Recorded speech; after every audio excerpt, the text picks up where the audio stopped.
అండి, నేను మీ జబర్దస్త్ గడ్డం నవీన్. చూస్తూనే ఉండండి ఎంఆర్ న్యూస్. లైక్ చేయండి, షేర్ చేయండి, సబ్స్క్రైబ్ చేయండి. ఎంఆర్ న్యూస్ కావాలి. 2024 ఎన్నికల తర్వాత ప్రభుత్వం వచ్చిన తర్వాత గౌరవ ముఖ్యమంత్రి గారి యొక్క ఆశీర్వాదంతో మంత్రిగా అయిన తర్వాత కావాలకి ఎప్పుడు రావాలా, వాళ్ళకి ఎప్పుడు ఈ విషయాలు చెప్పాలని ఎప్పుడు ఆలోచిస్తా ఉన్నా. ఈరోజు ఒక గొప్ప కార్యక్రమం మా సభాధ్యక్షులు గౌరవనీయులు ఒక బుల్లెట్ లాగా వచ్చాడు. తారా సుబ్బారావు ఎగిరాడు. కావలిలో ప్రతి ఒక్క గుండెలోకి చచ్చుకుపోయిన చిచ్చారు పిడుగు.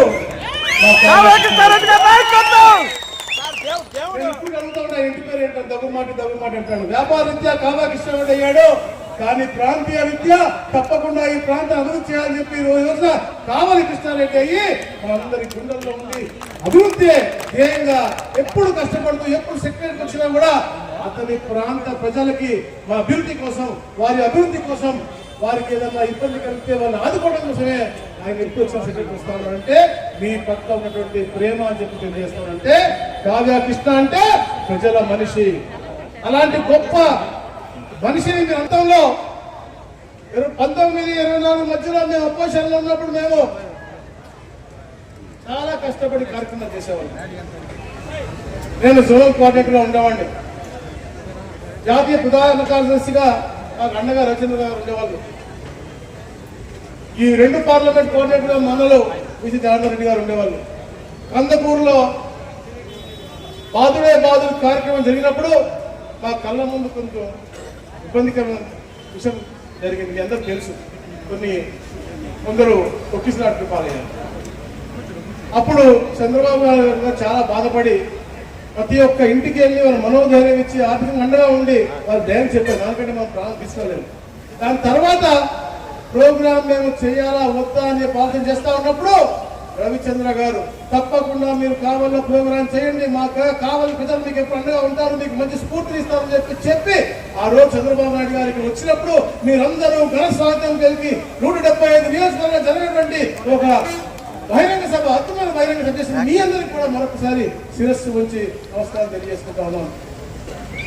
మరి ముఖ్యంగా నాయకులందరూ కూడా వేదిక మీద ఉన్నారు. కూటమి నాయకులు ఉన్నారు, మన నాయకులు ఉన్నారు, అందరూ కూడా.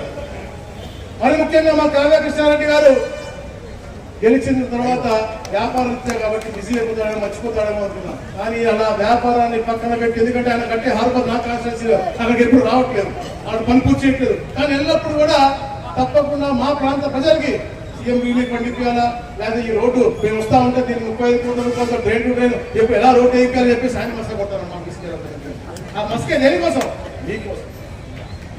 ఈ రోడ్డు బాగా కావాలి, కావాలి బాగుండాలి, అందుకనే ఆ ఇలా కావాలి. ఈరోజు అతనికి గురువైనటువంటి స్వర్గశ్రీ రంది యానాది శెట్టి గారి యొక్క కాంస విగ్రహం, అదొక కావలసిన చరిత్ర. అలాగే ఎప్పుడు ఆయనకు అండగా ఉండి ఈరోజు ఈ గౌరవం దక్కినందుకు కారణమైనటువంటి మా అన్న రవిచంద్ర గారికి కూడా ఈరోజు పౌర సన్మానం అంటే అదంతా కూడా కావ్య ఒక ఔన్నత్యం. ఎవరిని కూడా అందుకు గుర్తుపెట్టుకోరు. కానీ తప్పకుండా గురువు గారికి కాంస విగ్రహం కట్టేయాలి, ప్రజలకు అందుబాటులో ఉండాలి. ఎప్పుడు పార్టీ కోసం కష్టపడే మా అన్న రవిచంద్ర గారి కోసం కూడా పౌర సన్మానం చేయాలనే లక్ష్యంతో ఈ అద్భుతమైన కార్యక్రమం ఏర్పాటు చేశారు. మరి మా అన్న విజయ రవిచంద్ర గారు రవణ రవణ అంటూ ఉంటాం. అతను అసలు పేరేంటే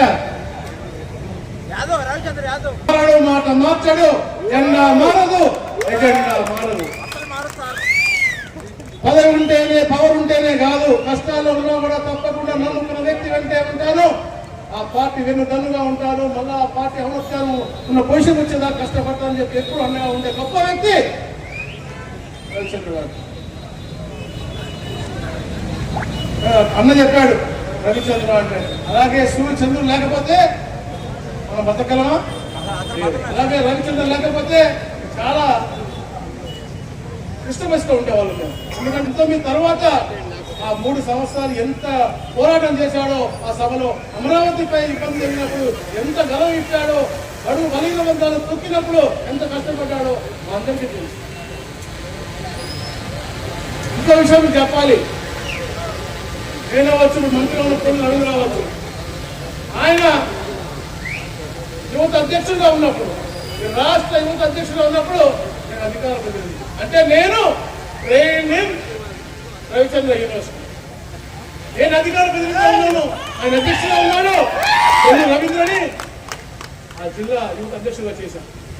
అంటే ఇలాంటి యువత చాలా మంది ట్రైన్ అయ్యి కష్టపడి ముందుకొచ్చి అంటే మా అందరూ కూడా మార్గదర్శనంలో ఉన్నటువంటి గొప్ప వ్యక్తి. ఈరోజు జాతీయ ప్రధాన కార్యదర్శిగా పార్టీకి అండగా ఉంటూ రీజనల్ కోఆర్డినేటర్ అనే కేవలం కొన్ని 35 నియోజకవర్గాలు కాదు, 175 నియోజకవర్గాలు కూడా పర్యవేక్షించి ఒక అవగాహన కలిగించుకుని చంద్రబాబు నాయుడు గారికి మొన్న ఎన్నికల్లో కీలకంగా ఉన్నటువంటి వ్యక్తి విజయనగరం. అంటే మొన్నని కాదు, గత 35 సంవత్సరాలుగా ఎప్పుడైతే రాజకీయ జీవితంలోకి వచ్చాడో ఎప్పుడు కూడా తెలుగుదేశం పార్టీకి అండగా ఉంటూ